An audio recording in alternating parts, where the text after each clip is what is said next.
Welcome to the Deep Dive. You've given us a really interesting collection of thoughts around leadership and personal growth.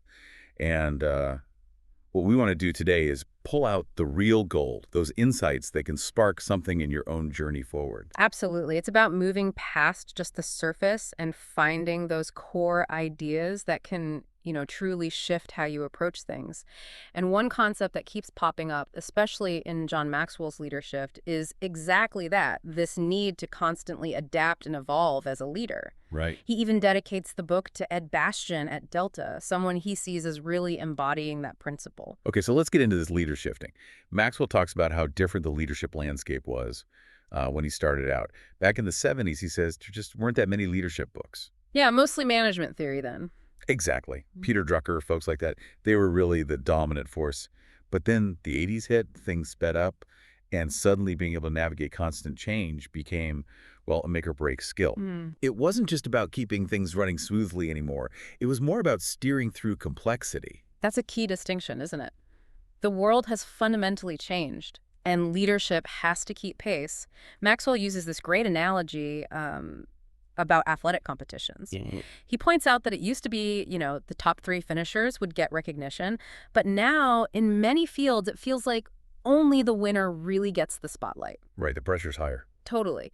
And that increased pressure highlights the need for leaders to be nimble, adaptable, and flexible. It's just not enough to be good in one direction. You have to be able to pivot quickly. And to really nail that point, he brings in that example from the New York Times about cheetahs. Ah, the cheetahs, yeah. We think of them as being incredibly fast, obviously.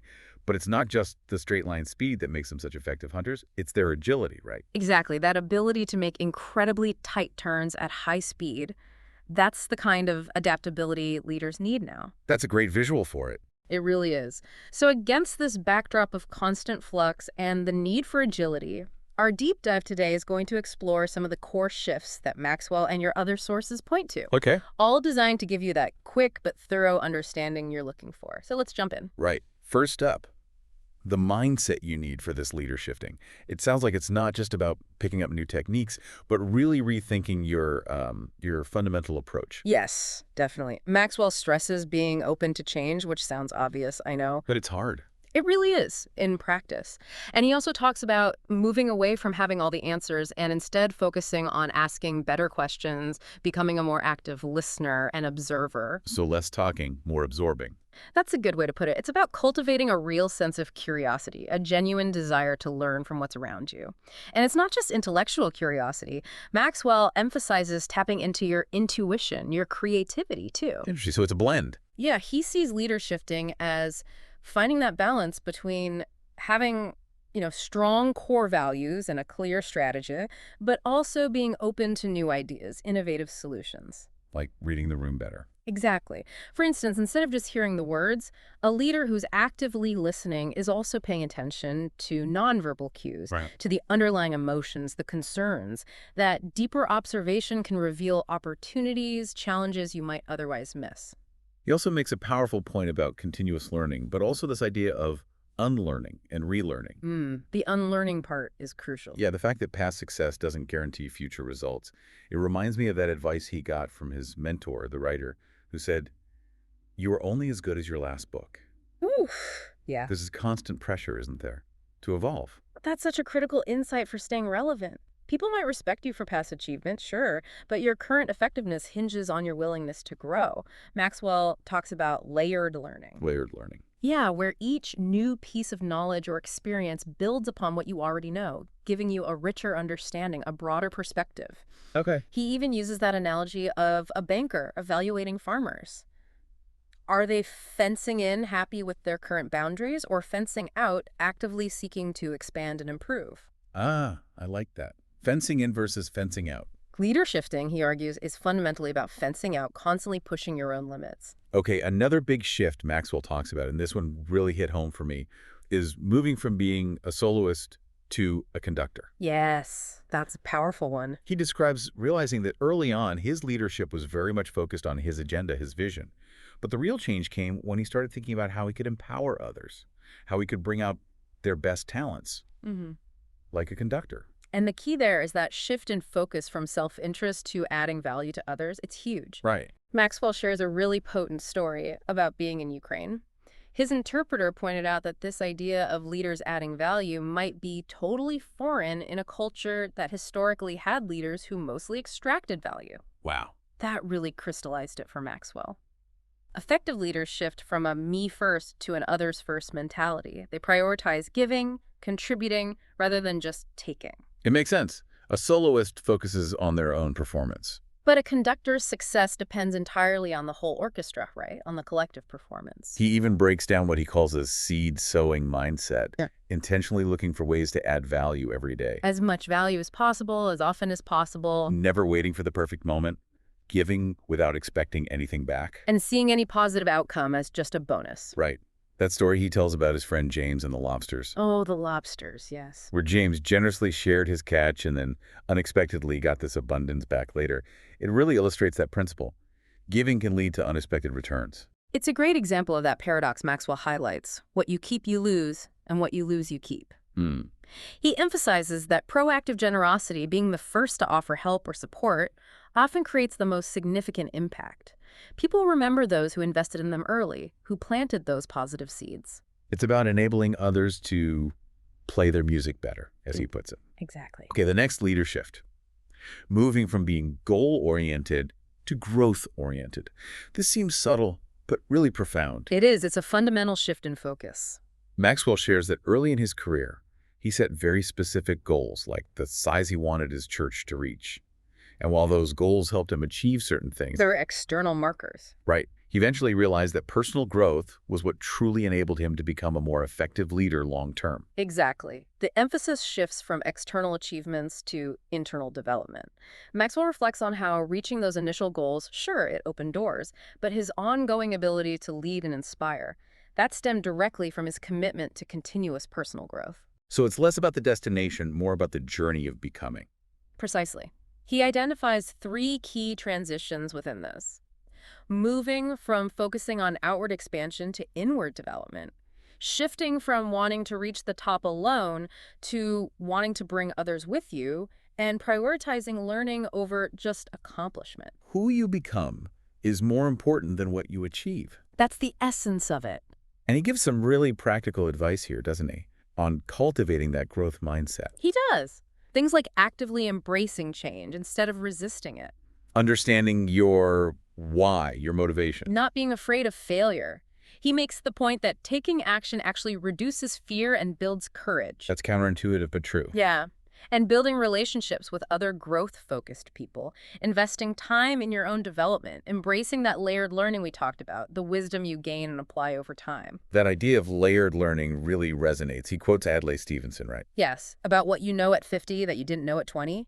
It isn't just facts. It's the deeper understanding from lived experience. Exactly. The lessons from successes and setbacks, it's about the weight and depth that comes from applying knowledge over time. Okay, another critical leader shift. Embracing reality. This sounds blunt. It is, but necessary. Maxwell quotes Max Dupree, "The first responsibility of a leader is to define reality." And the reality of leadership, Maxwell says, is that everything worthwhile is uphill. No easy path, no shortcuts to lasting success. It connects to the Stockdale paradox too, right? From Jim Collins' work. Yes, absolutely.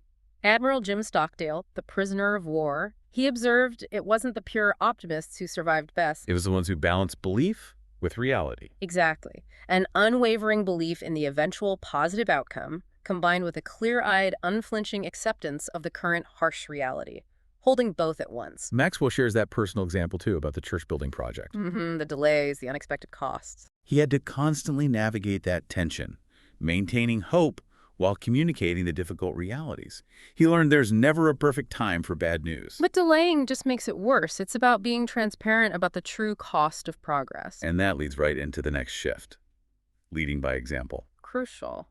Maxwell argues that effective leaders take action before others and consistently do more than they ask of their team. They climb the hill first. Right. Demonstrating their commitment, their willingness to bear the initial burden. That earns them the moral authority to say, "Follow me." He really emphasizes self-belief here too. You can't genuinely inspire others if you don't believe it yourself. Very true. That story about the defense attorney planting seeds of doubt. Yeah, about the victim's character. The underlying message for leaders is clear. Your own conviction and confidence backed by your actions are incredibly powerful. And it's not just the big actions, is it? It's a consistent, everyday commitment. Definitely. High personal standards. Maxwell uses those funny but brutal examples of employee evaluations from his early career. Ah, yes. You can't expect excellence from your team if you're setting low bars for yourself. He quotes Diane Snedeker. Set your standards high and maintain them, even when you think no one's watching. Consistency is another cornerstone he highlights. Cal Ripken Jr.'s baseball streak.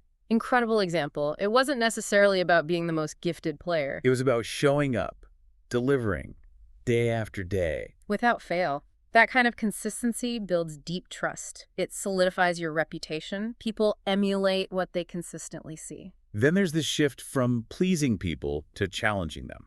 This feels like a tough one for many leaders. Oh, for sure. Maxwell is candid about his own early desire to be liked by everyone. He tells that story about the painting in the church lobby. And missing his son's basketball game, realizing he was prioritizing approval over effective leadership. Yeah. He eventually understood that constantly trying to please everyone, it's not only impossible, it actually undermines your ability to lead well. So, to bring out the best in people, leaders have to ask for their best. Yes. Setting clear, high expectations right from the start. It's not about ego or even comfort. It's about the bigger purpose, the potential. Right. And a key expectation he highlights is that commitment to continuous growth. He also stresses doing some honest self-reflection before having those tough, challenging conversations. That makes sense. He touches on his 5 levels of leadership here too, doesn't he? He does, noting that the jump from level 2 based on relationships, being liked, to level 3 getting results is often the hardest hurdle. Moving beyond just connecting to actually driving performance. Exactly. And ultimately, he argues, leaders need to move beyond just directing and truly connect with their people on a deeper level. Which leads nicely into the shift from maintaining to creating. From caretaker to catalyst. Yes. Maxwell shares feeling uneasy early on as a pastor because the main expectation seemed to be just maintaining things. Keeping the status quo. Right. But he had this strong desire to innovate, to reach more people. He realized he wasn't content to be a caretaker. He wanted to be a catalyst for growth, for new possibilities. He talks about tapping into a creative zone. Yeah, a place where we experience abundance and can significantly expand our potential. To make that shift from maintenance to creation, he believes we have to identify and overcome those mental blocks that stifle creativity. Like thinking there's only one right answer. Or the fear of failure. Exactly, those kinds of things. And he offers several creative principles. Foster a creative culture, test every idea, analyze failures for lessons, Question assumption. actively seek out and really listen to diverse perspectives, embrace calculated risks. That Nick Saban example, changing quarterbacks mid-championship game. Powerful illustration of creative risk-taking leading to a breakthrough, wasn't it? Definitely. He also discusses cultivating opportunity, taking action, leveraging what you have, and extending the ladder for others through mentorship. He outlines what makes a good mentor, too, and questions to ask before taking someone on. Shared values seem key there. Absolutely. And the ability to give practical guidance. Okay, next significant shift. Moving from directing people to truly connecting with them. This feels like a natural progression from challenging them. It does. He recounts 2 experiences that really shaped his view here. One was the business consultant who spent a whole day just asking questions to understand him. Just listening and learning. And the other was observing basketball coach Pat Summitt's halftime ritual. Ah, yes. Having players identify what they did well, poorly, and what needed to change. Self-assessment. Both showed the power of understanding individuals before trying to lead them. Connecting, as Maxwell explains it, involves several key elements. Humility is one, knowing you don't have all the answers. Being open to learning from others, like he learned from John Wooden. The legendary coach. Then there's genuine curiosity, asking good questions to really understand perspectives. Conscious effort, making the time to connect. Generosity too, right? Being the first to give support. Yes. And active listening, truly paying attention. And encouragement, providing that oxygen for their soul, affirming their value. This leads really naturally to the importance of embracing diversity. It does. Maxwell shares how his own worldview expanded massively, interacting with leaders from different countries, different backgrounds. He emphasizes that our differences aren't obstacles. They can actually be a source of strength for teams and organizations. Diverse teams help bridge gaps in perspective and experience. He distinguishes between unhealthy conflict and healthy conflict, too. Right. Healthy conflict can drive innovation, better solutions. And within diverse teams, he stresses impartiality, finding common ground, focusing on resolution. And for people wanting to broaden their own networks. His advice is practical. Cultivate humility, be intentional about seeking different perspectives, invest the time, and approach it with a genuine appreciation for all people. Okay, next critical shift.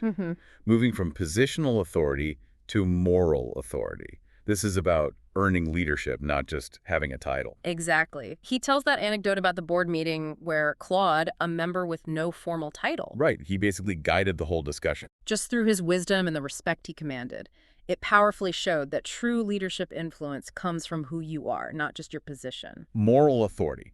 Maxwell defines it as the recognition of a person's leadership influence based on who they are more than the position they hold. It's earned through authenticity, building trust consistently, demonstrating effective leadership over time. It's the highest level of influence, rooted in values. And he identifies 4 pillars for it. Yes.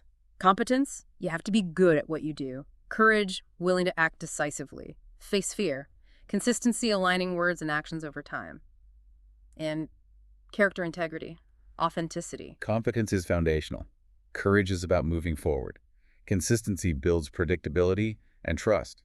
And character. That seems essential for lasting influence. Absolutely. He quotes Mark Batterson. Authenticity is the new authority in leadership. Can't argue with that. Now, finally, he delves into the shift from being merely a trained leader to becoming a transformational leader. Going beyond skills to creating real change. He identifies 5 common characteristics of these leaders. They see possibilities others miss. They articulate truths others won't say. They hold beliefs that inspire and uplift. They personally initiate and model the transformation. And they create an environment where that transformation can spread. A ripple effect. Exactly. He emphasizes that their potential isn't limited by circumstances or opportunities, but often by their own vision and courage. They have a clear, compelling vision, communicate it boldly, and have this unwavering belief they can make a difference. And crucially, they embody the change they want to see. They walk the talk. The final leader shift Maxwell explores is moving from seeing work as just a job or career to recognizing it as a calling. Ah, the purpose-driven life. He shares his own journey, realizing that teaching and developing leaders wasn't just how he made a living. It was intrinsically purposeful. It resonated deeply. Yeah, a calling. He distinguishes between a job, earning a living, a career advancement, and a calling, which is often focused on service. Feels like what you were meant to do, integrates into your whole life. Feels like an inner imperative and is measured by significance, by impact. Right. He outlines defining characteristics, aligns with your gifts, taps into passions, serves others, provides fulfillment, gives purpose, connects to core values. It's that deep alignment. So as we wrap up this deep dive, the central message of leadershifting seems really clear. It's this ongoing process, isn't it? Adaptation, growth, intentional change. Absolutely. In today's world, that capacity to evolve your mindset, your approach, it's not just nice to have, it's essential for effectiveness, for impact. Every single shift we've talked about holds that potential to make you a better leader, more impactful, more resilient. And it's striking how interconnected they all are, isn't it? Totally. Like a growth mindset fuels creativity. Focusing on others builds moral authority. Finding your calling provides that sustained passion. It all fits together. So maybe take a moment now to consider your own willingness to embrace change. Which of these leaderships really resonate with where you are right now or where you want to be? Are you, in Maxwell's terms, more fencing in or actively fencing out in your own development? Good question. It is. And here's a final thought for you to really chew on. Yeah. Thinking about that difference between being a soloist and a conductor, what small, subtle shifts can you make, maybe even today, in your interactions to better bring out the best in the people around you? A practical takeaway. Thanks for taking this deep dive with us.